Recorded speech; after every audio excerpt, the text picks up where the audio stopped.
The Mandalorian is shooting in California.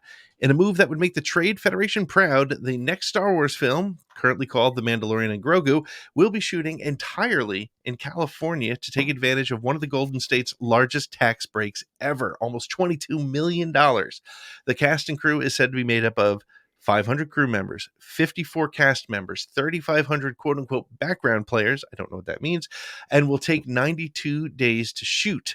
If the rumored start date is correct, the filming will wrap in mid-October, and that's still shorter than The Rise of Skywalker, which shot over 6 months.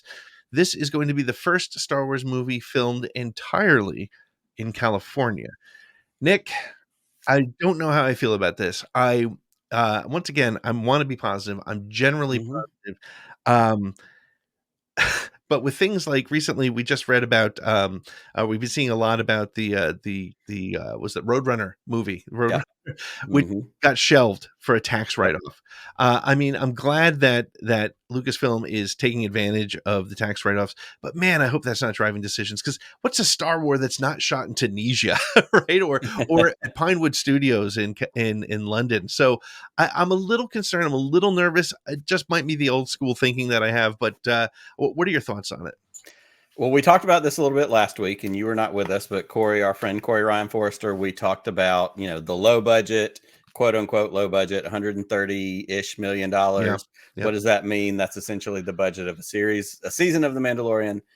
I think this is nothing but positives. And despite the sarcastic, grouchy nature that I carry most of my everyday life, right. I am an optimist at heart. And I think that there is a lot of positives in this. I think being lean, working quick, having the ability to take advantage of something like a tax break we talked about last week.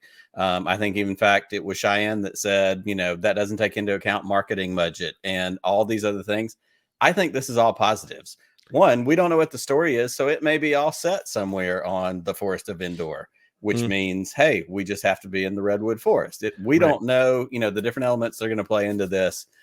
I see it as nothing but a positive because you look at, a 3-month movie shoot, 92 days, you said. So we're looking at, a month or 3 months and 2 days. One of the positives is that means that movie could very well be out late 2025. That's not that far away when we really think about it. Yeah. To me, this is a positive. This is something that we go, hey, let's be smart about it. Let's take advantage of the thing. If you have tools at play, use them. Work smarter, not harder. That's what I think they're doing right now. The only thing keeping me from really being paranoid about this is the fact that Filoni knows how to use the tools, right? And my fear is that they have fallen in love so much with the volume that when you watch something like, and I'm going to say it, and it's not going to make a lot of people happy, but Kenobi looked flat to me. It was in some amazing locations, but the volume didn't fully work. And but again, as I said, not Filoni, Favreau. Yeah. Favreau shot one of the first versions of the volume when he did Jungle Book. So he gets it. He knows how to use the tools. He's not going to be blinded by it. But man, I just worry about such a small set for such a major franchise. It's not the kind of thing we've seen before from Star Wars. Generally, they go enormous.